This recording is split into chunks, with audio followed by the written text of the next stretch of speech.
¿Qué tal, amigos de Valora Radio? Sean ustedes bienvenidos a esta emisión más de su programa Soldados de Dios. Gracias por estar acompañándonos el día de hoy. Soy su servidor Jaime Velázquez, de verdad les doy la más cordial bienvenida a este programa. Gracias de verdad.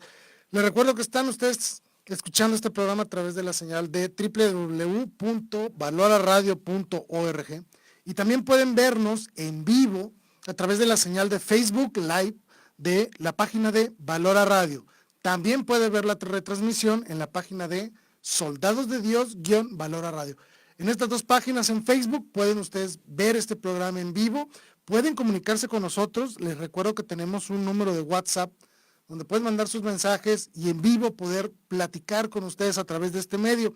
Les voy a dar el teléfono, es el 521 33 14 64 41 18. Y si están viendo la transmisión de este programa en las redes sociales, aquí arribita van a poder ver el número, ¿sí? Aquí estamos listos para recibir todos y cada uno de sus mensajes. Nosotros encantados de la vida de poder dialogar con ustedes a lo largo de este programa. Hoy tenemos un tema muy interesante, un poco difícil porque involucra mucha historia, pero también es un tema apasionante porque son de las pocas cosas que nunca nos resuelven con una total claridad en las principales catequesis o cuando hacemos algún diálogo con algunos conocidos de la fe, etc. Y la pregunta es muy sencilla: ¿por qué mataron a Jesús de Nazaret? Es decir, ¿qué sucedió para que las autoridades judías y las autoridades romanas sentenciaran a muerte a este señor llamado Jesús de Nazaret, que realmente solo estaba haciendo el bien en su pueblo, ¿no? Cuando nosotros nos aproximamos a la historia de nuestro Señor Jesucristo, vemos un contraste muy fuerte entre lo que él hacía y las acusaciones que le fueron imputadas para que eso derivara en una condena a muerte. Es decir, Jesucristo era una persona muy buena, curaba a los enfermos, hablaba del reino de Dios, es decir, se supone que la gente debería de creerlo mucho, ¿no? Y sí, muchos lo querían, muchos lo seguían. Pero ¿por qué el ser humano de ese tiempo lo vio a Jesús de Nazaret como una amenaza? Y no solo como una amenaza, sino que hay que eliminarlo por completo, hay que matarlo, hay que sentenciarlo a muerte, y no solo una muerte normal, por decirlo de alguna manera, sino la peor de las muertes, hay que condenarlo a la cruz. ¿Cuáles fueron los motivos? ¿Qué sucedió en todo este proceso? Y más que estamos cerca de la Semana Santa, tratar de comprender una serie de eventos que se van presentando en lo que es la pasión de nuestro Señor Jesucristo para comprender por qué las autoridades judías y romanas quisieron sentenciar a muerte a este hombre y sobre todo por qué lo sentenciaron de una manera tan trágica como es la cruz, ¿no? Y básicamente esa es la pregunta del tema de hoy. ¿Por qué? ¿Por qué condenaron a muerte a Jesús de Nazaret? ¿Qué movió a los judíos a llevarlo a juicio, no solo en el Sanedrín, sino presentarlo ante Pilato? Y sobre todo también, ¿por qué Pilato, que es la autoridad máxima del Imperio Romano en esa región, por qué sucumbió a las presiones de los judíos, ¿no? Hubo una gran cantidad de factores ahí que intervinieron. Lo primero que debemos de decir, hablando ya de nuestro Señor Jesucristo, es colocarlo en un contexto histórico. Es decir, ¿el contexto cuál es? Pues era el judaísmo, obviamente. Había dos grandes poderes: el poder religioso, que era el poder del Sanedrín o de los judíos, y estaba el poder político, que era el poder romano, ¿no?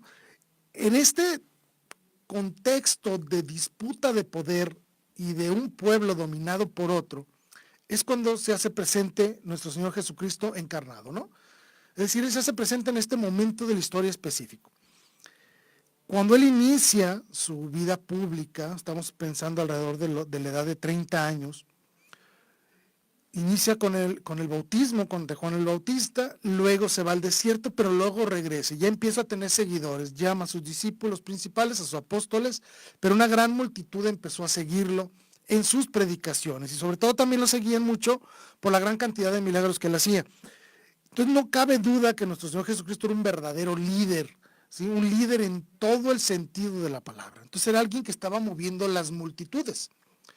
Obviamente que las autoridades judías se dieron cuenta de esto y se dieron cuenta que era un Mesías o era alguien que el pueblo reconocía como el Mesías, y él mismo lo dijo, ¿no? Soy el Mesías, no vengo a salvar a este pueblo, ¿no? Entonces las autoridades romanas, perdón, las autoridades judías, por el aspecto religioso, por el mensaje moral y teológico que daba nuestro Señor Jesucristo, se pusieron en alerta. Y por el gran movimiento de multitudes, es decir, traía apóstoles, traía discípulos, la gente se aglutinaba en torno a él para conocerle y escucharle, las autoridades romanas obviamente también se pusieron en la alerta. Recordemos que los romanos dominaban al pueblo judío. Y a lo largo de todo este periodo habían existido una gran cantidad de levantamientos armados por parte de grupos judíos que buscaban la independencia del pueblo romano. Es decir, cuando se presentaba un nuevo líder que movía las multitudes, el Imperio Romano se ponía de inmediato a la defensiva, porque bastara que Jesús de Nazaret hiciera un llamamiento, por ejemplo, a las armas o a la violencia, cuando toda esa multitud se iba a desembocar en contra de los romanos de una manera violenta, ¿no? Entonces ellos estaban a la expectativa, ¿no? Sabemos que nuestro Señor entonces era un líder, traía una gran cantidad de multitudes. Los romanos y los judíos empezaron a sentir amenazados, los judíos por su mensaje y los romanos por el movimiento de masas de personas que él hacía, ¿no? Como les decía, ya habían existido varias revueltas a lo largo de la historia desde la dominación del pueblo judío. Entonces no era extraño pensar que pudiera suceder nuevamente, que pudiera venir nuevamente alguien ahí a poder mover la sociedad para en contra de los romanos, ¿no? Cosa que no sucedió con nuestro Señor Jesucristo, lo saben muy bien, ¿no? Pero sí debemos entender el contexto histórico. Es decir, este momento, donde están estas dos grandes autoridades, un pueblo dominando al otro, es cuando se presenta Jesús de Nazaret, ¿sí? Por lo tanto, este contexto histórico era fértil para las revueltas liberadoras de grupos judíos que buscaban la independencia, ¿sí? Específicamente existía un grupo de judíos llamados los celotes. Estos señores celotes se caracterizaban precisamente por eso, por un excesivo celo de nacionalidad judía y de religión judía. Ellos literalmente habían intentado en diversas ocasiones crear levantamientos armados en contra del pueblo romano para liberarse de su yugo e implantar un nuevo régimen, vamos a llamarlo así, teocrático. Es decir, un régimen político y religioso como una sola unidad bajo el poder de Dios. Es decir, querían recuperar el favor de Dios, pero querían hacerlo a través de la guerra, a través de la violencia.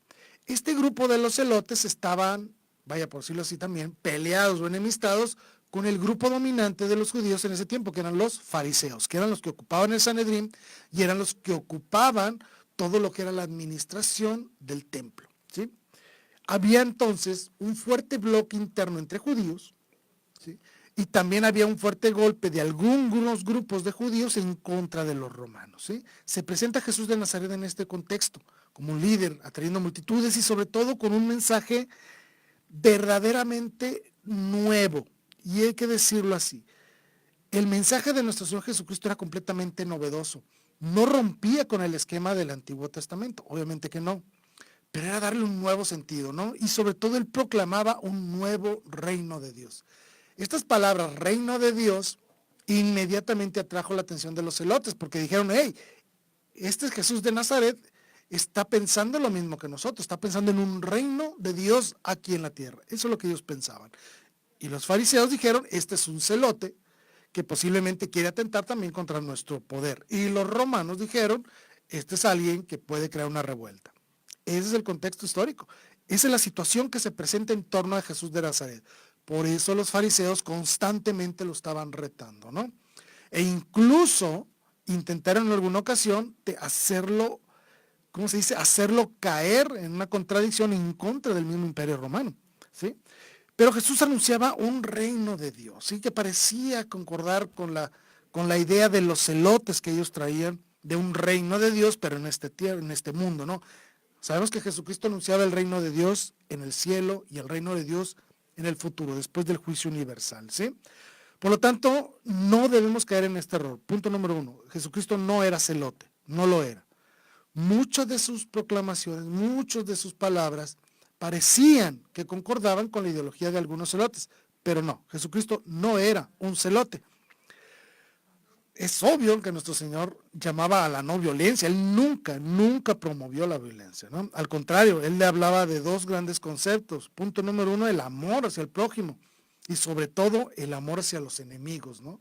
contrastaba completamente con la ideología de los celotes, ¿sí?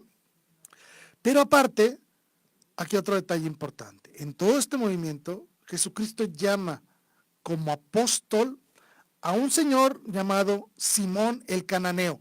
No confundir con Simón Bar Jonás, que ese es Pedro. No, eran dos apóstoles que se llamaban Simón. Uno era Simón Pedro, ese no. Había otro Simón que se llamaba Simón el Cananeo, también conocido como el Celote. Es decir, uno de los apóstoles se identificaba con los celotes, ¿sí?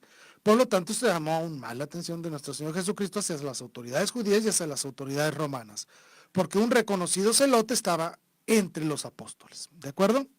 Muy bien. Pero Jesucristo llamaba a la no violencia. Y es cuando los fariseos, queriendo ponerlo en contra del imperio romano y que se declarara como un celote, alguien que buscaba una revolución armada, lo tentaron con la pregunta de los impuestos. Llegan ante Jesús y le preguntan a los fariseos, oye, ¿debemos o no debemos pagar tributo a los romanos? Jesucristo toma una moneda y les pregunta de quién es esta cara. Los judíos contestaron, pues es del César. Muy bien, si esta moneda trae la cara del César, al César lo que es del César y a Dios lo que es de Dios. Es decir, nuestro Señor Jesucristo crea un ambiente en el cual busca no confrontar su ideología, su pensamiento, su evangelización, su nuevo mensaje evangelizador, no hacerlo chocar con los regímenes políticos de la época, con el contexto político de la época. ¿Por qué? Porque su misión no había terminado aún. Por eso es que los romanos nunca atentaron realmente contra Jesús de Nazaret. Fueron los judíos siempre los que estuvieron ahí persiguiéndolo, poniéndolo a prueba, etc. Entonces él era una persona, obviamente, una persona increíblemente inteligente para no caer en las trampas de los fariseos y no convertir su mensaje de esperanza en un mensaje político, en un mensaje de guerra. Era muy importante para nuestro Señor separar por completo esas ideologías, esas formas de pensar en contra del Imperio Romano. Por eso él dijo claramente, al César lo que es del César, y ama a tu prójimo y también ama a tu enemigo. Con esto, él estaba haciendo una completa disociación entre lo que él estaba proclamando contra las ideologías tanto de los celotes como de las revueltas armadas que se hacían en contra de los romanos. Por lo tanto, Jesucristo fue una persona que supo claramente mantener puro su mensaje de evangelización y no contaminarlo con las ideologías políticas y mucho menos con las ideologías políticas del grupo de los celotes que estaban en contra de los romanos, ¿sí? Muy bien. Pero ante esta situación sucede un evento trascendental. Y me detengo aquí tantito porque me están llegando unos mensajes. Me está escribiendo Salvador Alonso. Salvador, te mando un cordial saludo. Gracias por estar en sintonía como todas las semanas. Gracias, de verdad, te agradezco muchísimo, muchísimo que estés aquí con nosotros. Y también a mi gran amigo Gustavo Magaña. Gustavo, qué gusto saber de ti. Gracias por escribirnos. Nos dice Jaime, muy buenas tardes, saludos y bendiciones desde San Diego.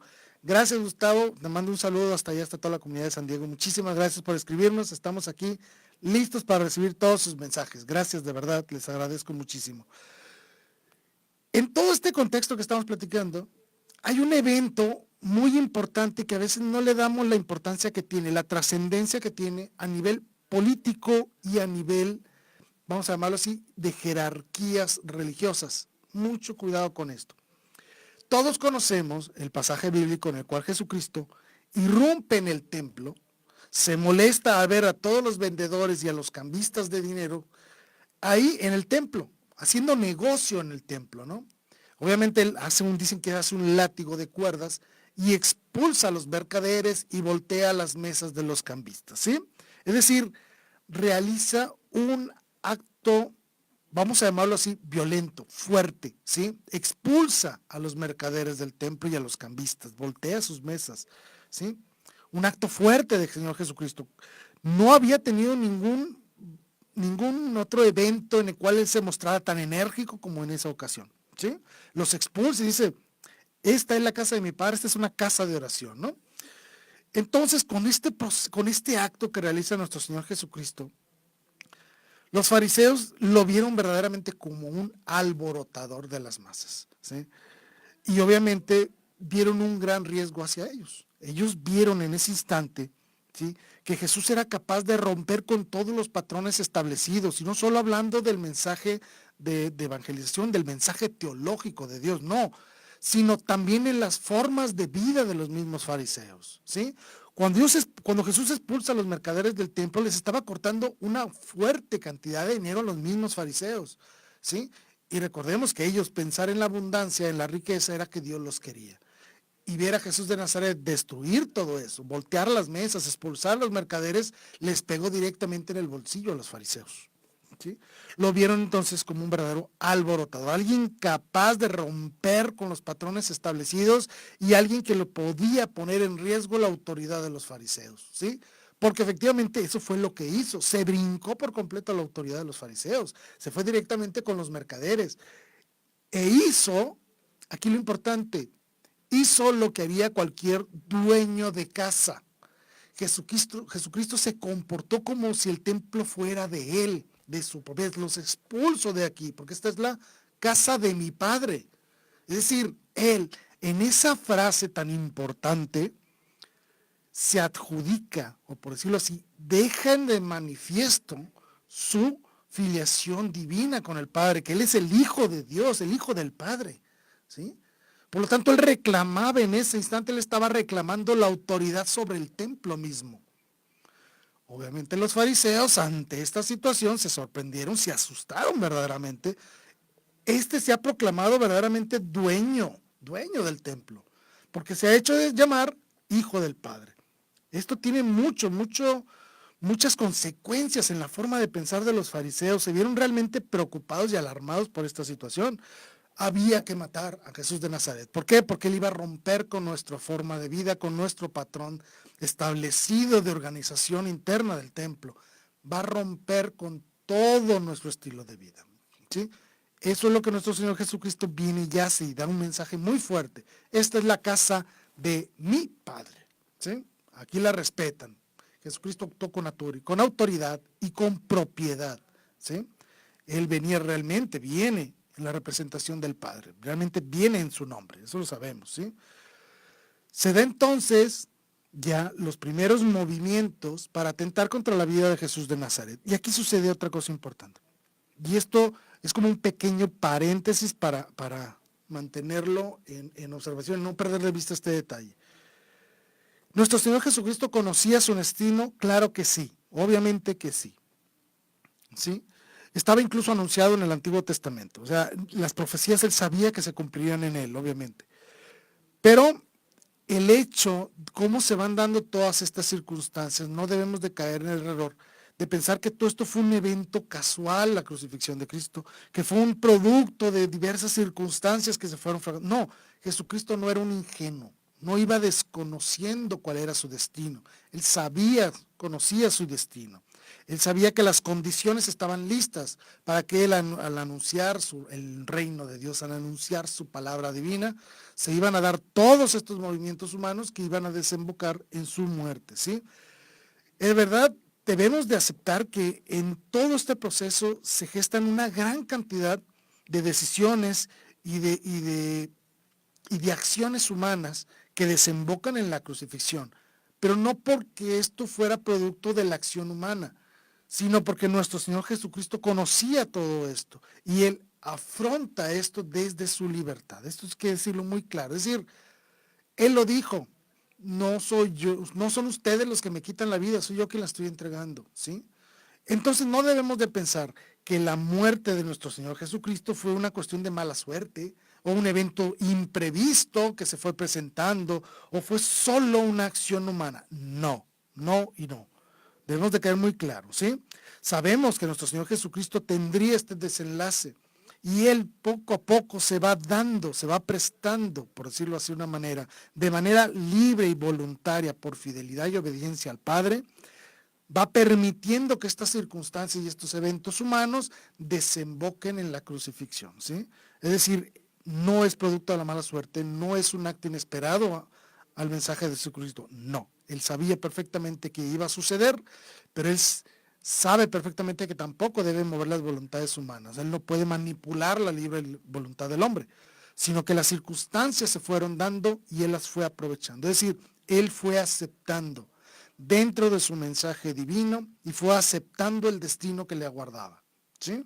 Como un signo de fidelidad y obediencia al Padre. Y Él integra todos estos actos humanos alrededor de Él, los integra dentro de su propio proceso evangelizador para darle la fuerza y el significado que éste debía tener. Es decir, Él se adapta a estas circunstancias para que su misión pueda lograr su objetivo, ¿sí?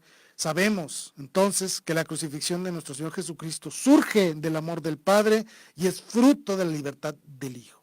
Ustedes no me quitan la vida, soy yo el que la entrego. Eso es muy importante decirlo, ¿sí?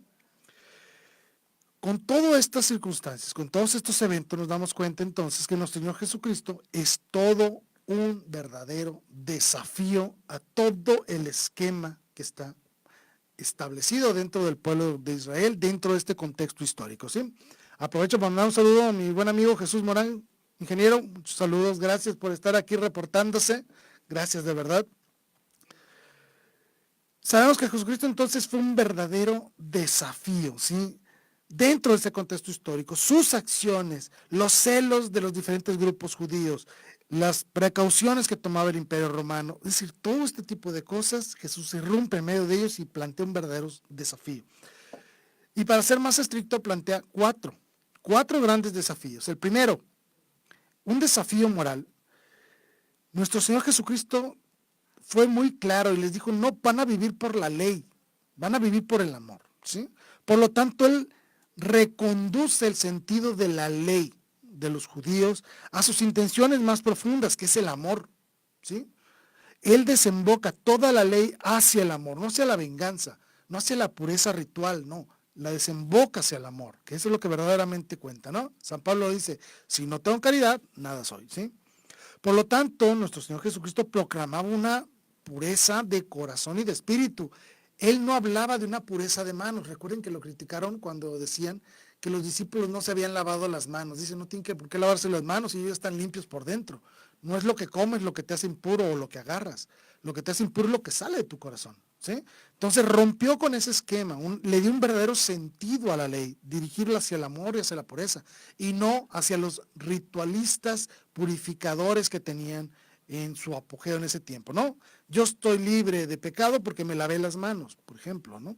Era muy común pensar así, ¿sí? Ese fue el gran desafío moral que planteó nuestro Señor Jesucristo. Es decir, la pureza que importa es la del corazón, no la pureza de las manos, ¿ok? Posteriormente, segundo, viene el desafío social, ¿sí? Jesucristo se ocupó, fíjense lo que voy a decir, se ocupó de los pobres, de los desvalidos, de los enfermos, de los apartados del pueblo de Dios. Es decir, él se dedicó a evangelizar y acercar nuevamente al seno del Padre a aquellos que el pueblo judío había alejado anteriormente. Leprosos, enfermos, ladrones, adúlteros, pecadores, etcétera, etcétera, etcétera.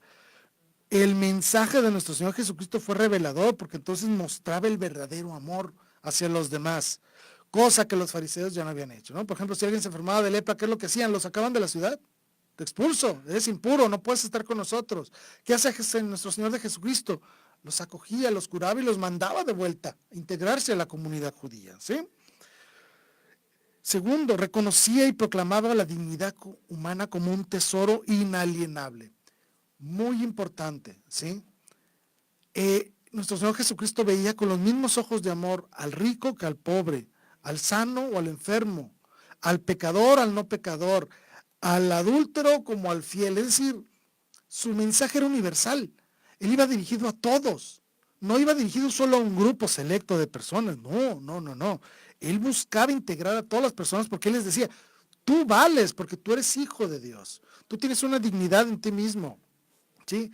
Lo que tengas o no tengas no te hace más hijo de Dios, no te hace más digno, no te hace más perfecto, ¿sí?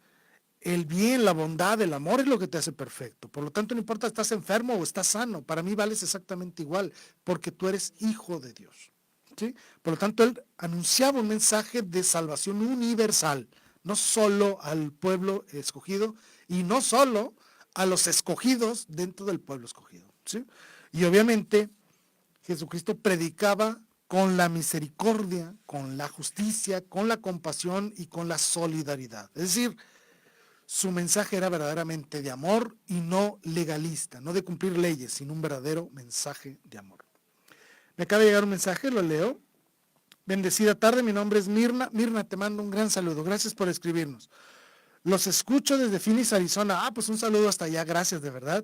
Estoy muy feliz de poderlos escuchar nuevamente. Dios los bendiga. Gracias, de verdad, Mirna. Te mando un gran saludo. Gracias, me encomiendo tus oraciones, Mirna. Gracias por escribirnos. Gracias. ¿Sí? Bueno, siguiendo. Viene un tercer desafío que presentó nuestro Señor Jesucristo a la comunidad judía. Jesucristo habló de la salvación por medio del amor y de la misericordia de Dios, ¿sí? Ya no era no te salvas solo por estar circuncidado, no te salvas por cumplir con las leyes, no, te salvas en la manera en la que te integras al amor y a la misericordia divina, ¿sí? Esto lo podemos ver claramente en este contraste que se da cuando vemos a un fariseo y a un pecador rezando en el templo. No sé si recuerdan este pasaje bíblico.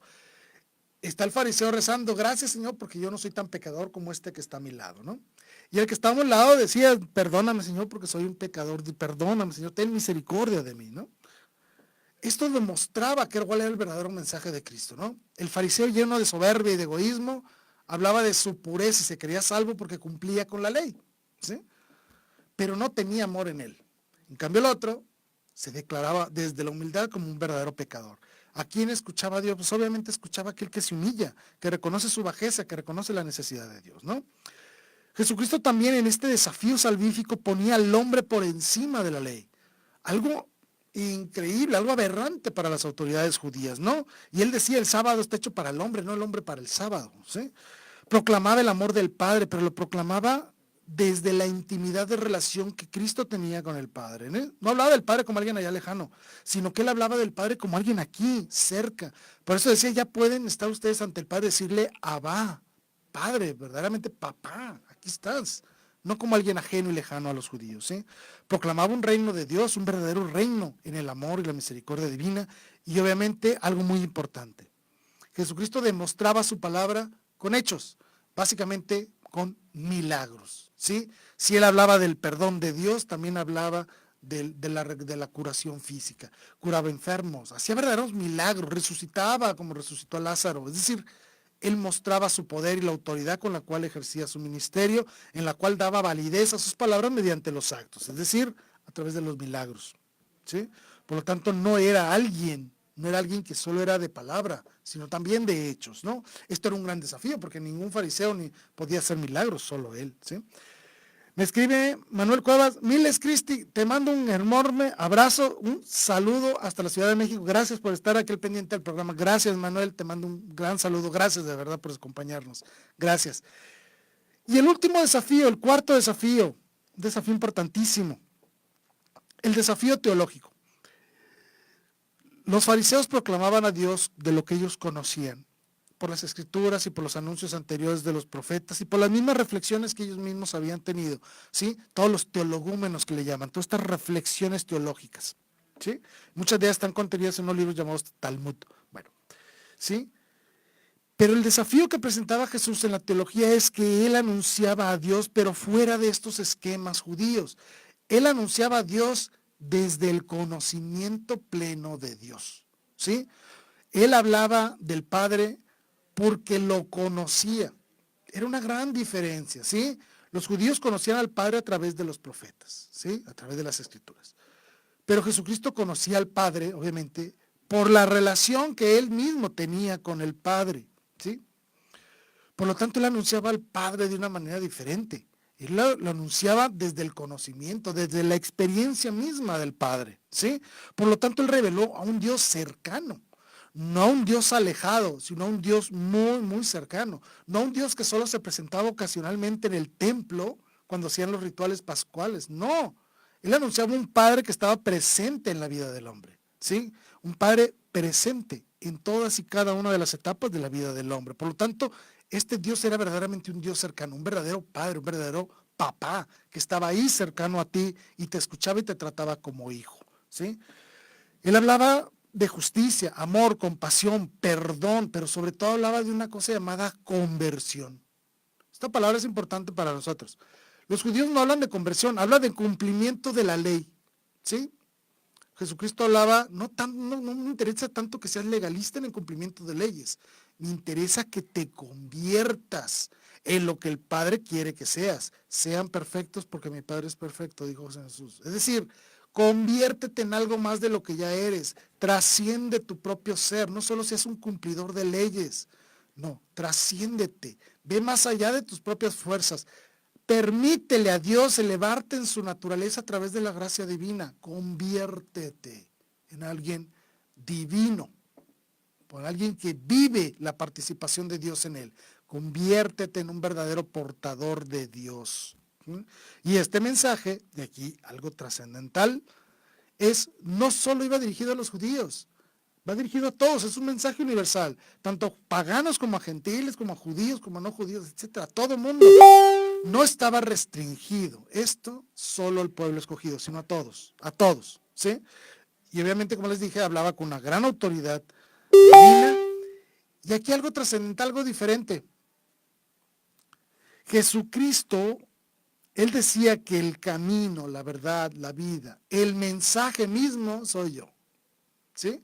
No vengo a dejarles un libro de instrucciones, no vengo a dejarle una guía de comportamiento, vengo a quedarme con ustedes. Porque soy yo el camino, la verdad y la vida. Yo soy la puerta por la cual van a pasar para llegar al cielo. Yo soy aquel en el cual encontrarán la salvación. Yo soy el pan de vida, ¿sí? Esto es trascendental porque Jesucristo no vino a hablar de un Dios lejano. Vino a hablar del Padre, pero porque lo conocía y como lo conozco, yo también soy de su naturaleza divina. El Padre y yo somos una misma cosa. Eso fue lo que él dijo, ¿sí? Y los judíos dijeron, oye, tú te estás haciendo Dios. Y él les dijo, pues soy Dios. ¿Sí? Yo soy. Antes que Abraham, yo soy. Les dijo Jesucristo, yo soy Dios. Yo vengo ante ustedes como un verdadero Dios a quedarme con ustedes. ¿Sí? Muy bien. Estos desafíos, estos 4 grandes desafíos, se lo repito, es el desafío moral, el desafío social, el desafío salvífico de su anuncio y el desafío teológico que presentaba nuestro Señor Jesucristo, pusieron a temblar a todas las autoridades judías. Temblaban realmente, y más cuando él ejerció su autoridad expulsando a los mercaderes del templo, ¿no? Por lo tanto, Jesús se presenta como Dios, como la autoridad, como la vida misma, ¿sí? Sí, los judíos se dieron cuenta entonces que si este Jesús de Nazaret prevalecía, nosotros como pueblo sacerdotal, como los fariseos, los dirigentes del pueblo judío, moriremos. Es decir, o muere Jesús o morimos nosotros. Y su decisión fue, Jesús debe morir. ¿Sí? También los romanos, por otro lado, veían el gran desafío que planteaba Jesús de Nazaret. Su mensaje no solo atrajo a los judíos, también atrajo a muchos romanos. Lo podemos ver claramente, por ejemplo, en el pasaje del centurión, ¿sí? Con el centurión va ante Jesús y le dice, oye, tengo a uno de mis esclavos muy enfermo, por favor, cúralo. Jesús se dirige a la casa del centurión, pero el centurión le dice estas famosas palabras llenas de fe. Señor, yo no soy digno de que entres en mi casa, ¿sí? Basta una palabra tuya y mi esclavo quedará sanado, ¿sí? Y Jesús le dice, qué grande es tu fe. Es decir, este mensaje de Jesucristo había llegado también a muchos romanos, a muchos paganos de otras religiones, de otras regiones, pero también a los romanos, que eran la autoridad civil, por decirlo así, en ese momento, ¿sí? Por lo tanto, se dieron cuenta que Jesús de Nazaret atraía gran cantidades de romanos, y como él se proclamaba el Hijo de Dios, por lo tanto, el César no era el verdadero hijo de los dioses, ¿sí? Ante esta controversia, Jesús de Nazaret, su propia figura, su propia imagen, ponía en contraste con una de las principales creencias y fundamentos de la jerarquía romana. El César es un hijo de Dios, es un semidios, es casi un dios. Jesús vino a destrozar eso también. También eso puso en alerta a las autoridades romanas, ¿sí? Obviamente, proclamarse hijo de Dios ponía en entredicho la autoridad divina del César, ¿sí? Ante toda esta combinación de eventos, los judíos aprovechan y lo acusan, ¿sí? Ante Roma, ante Poncio Pilato, obviamente, de proclamarse el rey de Israel, ¿sí? Por lo tanto, desafiaba directamente al César, la autoridad del César, ¿sí? Entonces, por eso era importante para los judíos que ambas autoridades, tanto la judía como la romana, los sentenciaran a muerte, ¿sí? Pero ocurre un evento inesperado, algo que les voltea fuerte el gol, les devuelve el golpe a los fariseos, y es que Poncio Pilato, cuando entrevista a nuestro Señor Jesucristo, dice, no encuentro nada de culpabilidad en él, lo voy a dejar ir. Y es cuando los judíos dijeron, no, queremos que lo mates. Y era tanta la exacerbación del pueblo que Pilato tuvo miedo, ¿sí? Pilato tuvo miedo, ¿ok? Entonces se le ocurre algo muy inteligente. Dice, yo sé que en la Pascua puedo liberar a un preso. Entonces manda a golpear a Jesús de Nazaret, a los azotes que ya conocemos, se burlan de él, los soldados le ponen la corona de espinas, lo visten con una manta púrpura, etcétera. Se suceden una serie de cosas ahí. Y presenta a Jesús de Nazaret completamente destrozado en su carne, golpeado, con la corona de espinas, casi desnudo, ¿sí? Lo presenta al pueblo, es decir, lo presenta completamente indefenso, ¿sí? Como quien dice, ya casi está destrozado, ya casi está muerto, ya déjenlo en paz, ¿sí? Pero no es lo que sucede. Y presenta por otro lado ¿a quién? A un señor muy conocido por nosotros, a Barrabás. ¿Sí? Ofrece como alternativa a alguien que queremos pensar, si vieron la película de La Pasión, si recuerdan la imagen de Barrabás, pues alguien grotesco, alguien vulgar, alguien agresivo, todo lo contrario a lo que era nuestro Señor Jesucristo. ¿Sí? Es muy inteligente ahí lo que hizo el director de la película, Mel Gibson, en La Pasión, a mostrarte un Barrabás grotesco contra un Jesucristo completamente golpeado y destrozado y humillado. ¿Sí? Pero aquí voy a hacer una reflexión muy importante y quiero que me pongan un poquito de atención. Pilato propone liberar o a Jesús de Nazaret o a Barrabás. Si ustedes piensan tantito, se van a dar cuenta que el nombre de Barrabás tiene un significado especial. Bar-Abá, Barrabás, Bar-Abá. Esta combinación de palabras significa hijo del Padre. ¿Sí? Bar-Abá, hijo del Padre. Barrabás se presenta ante el pueblo judío como otro Mesías.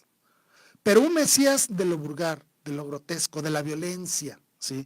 Un Mesías que buscaba el reino de Dios, pero en este mundo, bajo nuestras propias condiciones, ¿sí? Y por el lado presenta al verdadero Hijo de Dios, Hijo del Padre, que es Jesucristo, con un mensaje de amor, de compasión, de esperanza, de fe, ¿sí? Un reino de Dios que se cumplirá al final de los tiempos en la gloria del Padre. Y este Barrabás, otro hijo del Padre, como un Mesías temporal, que él decía, hay que poner el reino de Dios ya hoy aquí con nosotros, ¿no? Nosotros vamos a ponerlo aquí, no Dios, nosotros, en nuestro tiempo, bajo nuestras condiciones. Y el pueblo judío elige a Barrabás. Y aquí viene una gran reflexión. Todos y cada uno de nosotros, cada vez que elegimos lo grotesco, lo temporal, lo efímero, estamos eligiendo a Barrabás en contra de nuestro Señor Jesucristo. ¿Sí? Seguimos haciendo esas elecciones día con día. No escojamos a ese placer o a esa comodidad temporal que nos ofrece la imagen, un falso mesianismo de Barrabás. Mejor aceptemos el verdadero mesianismo, el verdadero mensaje de amor y esperanza de nuestro Señor Jesucristo, porque el de Él es eterno, el de Barrabás no, solo buscaba un reino temporal, ¿sí? Se supone que era podemos pensar a lo mejor que era un celote o alguien que había estado envuelto en las revueltas en contra del pueblo romano, ¿sí? Por lo tanto, no escojamos la violencia, la libertad política o económica o el mesianismo temporal que nos ofrece la figura de Barrabás, ¿sí? Porque es una falsa idea de libertad y de poder, ¿sí? Seguimos eligiendo a Barrabás cada vez que cometemos un pecado, ¿sí? Nuestros pecados son una elección franca, decirle a Jesucristo, vete tú a la cruz, Barrabás, tú ven y haz vivir tu mesianismo temporal y efímero en mi mundo. Eso es lo que hacemos cada vez que pecamos, ¿sí? Okay, por eso es que decimos que nuestro Señor Jesucristo conserva las llagas en sus manos y en sus pies, en su cabeza. ¿Por qué? Y en su costado. Porque nosotros seguimos eligiendo a Barrabás, ¿sí? Ante esta situación, Pilato hace un acto impresionante, un acto especial. Se lava las manos, ¿sí? En pocas palabras, actuó con cobardía, ¿sí? Y nosotros hacemos exactamente lo mismo, nos lavamos las manos cada vez que somos indiferentes a la tragedia de los prójimos. Cuando sentimos apatía hacia las personas más necesitadas, cuando actuamos con odio y con violencia ante nuestros hermanos, y sobre todo cuando no somos capaces de defender la verdad, ante una gran cantidad de ideologías antinaturales que están destruyendo al mundo, a la familia. Muy sencillo, yo no me puedo quedar callado ante el aborto, ante la eutanasia, ante la ideología de género. Si tú eres de los que dicen, déjalos que ellos hagan lo que quieran, te estás lavando las manos como Pilato, estás actuando como vil Pilato, es decir, estás guardando silencio y no eres capaz de anunciar la verdadera palabra de Dios a los demás y decirles, hey, eso está mal, ¿sí? Y tengo que anunciarlo. No te laves las manos, no seas un Pilato, ¿sí? No seas un tibio que con tal de quedar bien con todo el mundo te lava las manos y te excusas, no, eso es para cobardes, ¿sí? Hay que actuar y hay que decir la verdad, lo dijo Santa Catalina de Siena, si ustedes no hablan van a hablar las piedras y si las piedras hablan estamos en serios problemas, ¿sí? Ante toda esta situación, ¿quién mató a Jesús? Pues obviamente podemos hablar de una gran cantidad de circunstancias, de actores y de eventos que sucedieron para que se diera la condena a muerte de nuestro Señor Jesucristo. Voy a hacer tres grandes observaciones, perdón. La primera, efectivamente la Escritura señala como primeros culpables a los judíos. Eso lo dice la Escritura. Pero hay que tener cuidado, no estamos hablando de todos los judíos, no, estamos hablando de las autoridades del Sanedrín que movieron las masas, influenciaron en muchas personas para que condenara a muerte a Jesús. Ellos son los verdaderos culpables de manera inmediata. De manera secundaria, obviamente, estará el mismo Pilato, ¿sí? ¿Por qué? Porque es la autoridad romana, porque no solo sucumbe ante estas demandas, sino que incluso él se encarga, sus soldados se encargan de ir y crucificar a Jesucristo.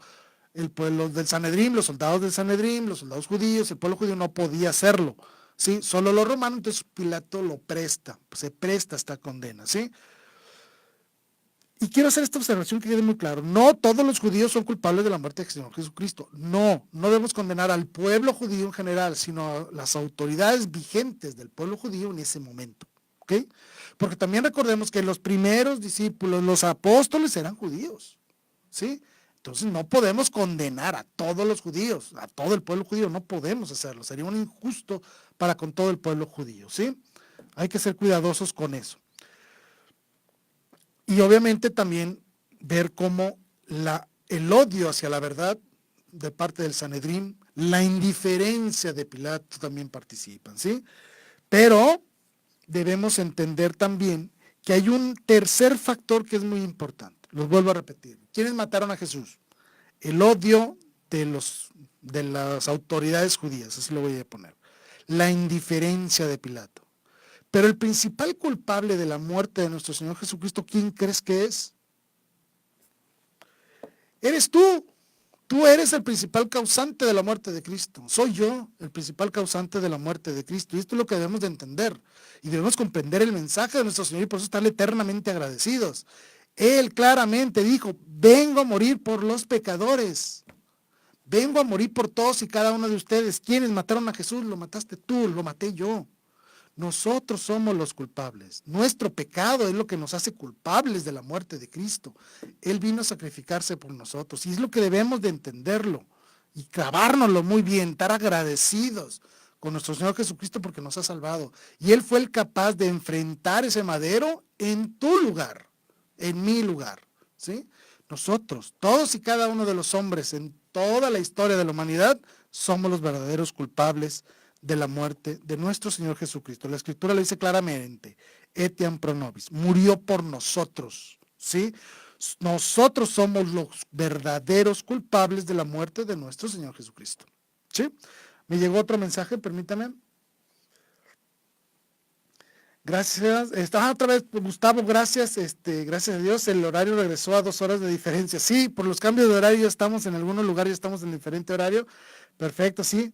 Entonces ya me puedes escuchar. Pues muy agradecido. Gracias de verdad, Gustavo, por estarnos escuchando. Ojalá puedas compartir este video posteriormente con todos tus conocidos para que pueda llegar este mensaje a más personas. Gracias de verdad, Gustavo. Gracias. Entonces la pregunta principal es, ¿quién mató a Jesús? No, esa no es la verdadera pregunta, sino ¿por qué murió Jesús? No quién lo mató, sino ¿por qué murió? Son dos grandes preguntas con dos grandes diferencias, ¿sí? Y si nosotros nos quedamos con quién mató a Jesús, nos quedamos solo con el evento histórico. No, debemos de preguntarnos realmente por qué murió Él. Murió por nosotros. ¿sí? Por ti y por mí, ¿ok? Y no, nosotros no lo matamos. Él entregó la vida, ¿sí? Él entregó su propia vida de una manera libre y voluntaria por amor al Padre, por obediencia al Padre, por fidelidad al Padre, pero también por amor a nosotros, ¿sí? Nuestro Señor Jesucristo murió por nosotros. Hay unos versos, lo recomiendo que lo consigan, del Romancero de la Vía Dolorosa de Fray Ancinelo. Y voy a leer solo 2 pequeños párrafos. Dice, él dentro de la segunda estación de nuestro Señor Jesucristo, en el Vía Crucis, él plantea estos versos. Dice, judíos, yo soy el perverso, a mí la hiel, las espinas, a mí la cruz y el flagelo. Lo condenaron a muerte su silencio y mi silencio. Uno silencio de amor, otro silencio de miedo. Esa es la realidad. ¿Por qué murió Jesús? Por nosotros, ¿sí? No lo mataron, no fue causa de la mala suerte, ni causa del poder humano, no. Él se entregó libre, voluntariamente al sacrificio de la cruz para que tú y yo tengamos vida y la tengamos en abundancia, ¿sí? Los invito que ahora que viene la Semana Mayor, viene Semana Santa, hagamos una reflexión muy importante sobre todo lo que padece nuestro Señor a lo largo del Vía Crucis, porque todo lo que Él padece en este camino hacia la cruz y esta muerte en la cruz lo hace por nosotros. Debemos de tomar en cuenta cada una de las estaciones y ver en qué estación estoy yo, en cuál debería estar yo en este momento. Estoy en la primera caída, en la segunda, en la tercera. Estoy ya crucificado con Cristo, como le decía San Pablo, ya no vivo yo ya estoy crucificado con Cristo. O sea, yo ya estoy padeciendo eso, yo ya viví mi Vía Crucis. O ustedes apenas los están enjuiciando, apenas van a abrazar su cruz. ¿Sabrá Dios en qué etapa del Vía Crucis estás tú en tu propia vida? Reflexiónalo para que puedas ver qué etapas aún te faltan en tu proceso de conversión para acercarte más a Dios, ¿sí? Y poder hacer vida lo que nuestro Señor nos enseña. Porque con su muerte nos muestra, como siempre les he dicho, 2 grandes realidades. La primera es su gran amor por nosotros. Y lo explico así. Jesucristo está en la cruz por amor a nosotros, porque el que debería estar clavado en la cruz eres tú y soy yo. No Él. Él se ofreció por nosotros. Eres tú o yo el que debería estar clavado en esa cruz, ¿sí? Por eso decimos que es un verdadero acto de amor. Él se ofrece por nosotros. Y segundo, nos muestra la tragedia del pecado. Es decir, es tan feo, tan grave, tan peligroso el pecado, que para poder ser redimido tiene que venir el Hijo de Dios a subirse a una cruz y a recibir 200 azotes y a que lo coronen de espinas y a que lo golpeen, etcétera, etcétera, ¿sí? Te pone de manifiesta la tragedia, lo malo que es el pecado, pero te lo envuelve en el mensaje de amor de Dios que te ama, que te espera en su reino y que tiene una morada lista para ti, ¿sí? Dices que la reflexión para Semana Santa es esta: ¿en qué estación del Vía Crucis estás tú mismo en tu propia vida? ¿Qué te falta para llegar a estar verdaderamente crucificado con Cristo y convertir tu vida en un verdadero sacrificio de amor, de compasión hacia los hermanos? Un ejemplo de vida en el amor y en la caridad, ¿sí? Bueno, con esto llego al final de mi programa. Agradezco infinitamente a todos los que nos escribieron. Gracias a todos, de verdad, muchísimas gracias. Es un placer para mí que estén en contacto aquí a través de las redes sociales. También a Mirna, que nos escribió por WhatsApp. Muchísimas gracias por sus comentarios, ¿sí? Y pues no me queda más que despedirme. Espero que les haya gustado el programa. Soy su servidor, Jaime Velázquez. Les pido, por favor, de manera muy especial, que ahora en Semana Santa oren mucho por mí, por este programa, por este equipo de aquí que tenemos en Valora Radio, para que podamos hacer esos programas que tanto necesitamos para conocer la fe, para saber en qué consiste nuestra fe y cómo defenderla y anunciarla, y también aprovechar la gran cantidad de eventos religiosos que van a ocurrir en estos días. Acudan a su parroquia. ¿Qué va a suceder? ¿Cómo van a vivir el Tríodo Pascual? ¿Cómo van a vivir las fiestas estas de Semana Santa? ¿A qué retiros van a haber? ¿Qué pláticas va a haber? Acérquense, hagan vida de comunidad, hagan vida de iglesia. Esta es la semana especial para ello. Y las personas que están en pecado, esta es la semana del perdón, esta es la verdadera semana del amor. El verdadero día del amor y la amistad es el Viernes Santo, que no se les olvide. Y es el verdadero día del perdón. Si estás en pecado, te invito, acércate a la reconciliación, ¿sí? Pues me despido, soy servidor Jaime Velázquez. Gracias, infinitas gracias por estar aquí. Me encomiendo a sus oraciones, les prometo que cuentan con las mías. Gracias, hasta luego, buenas tardes.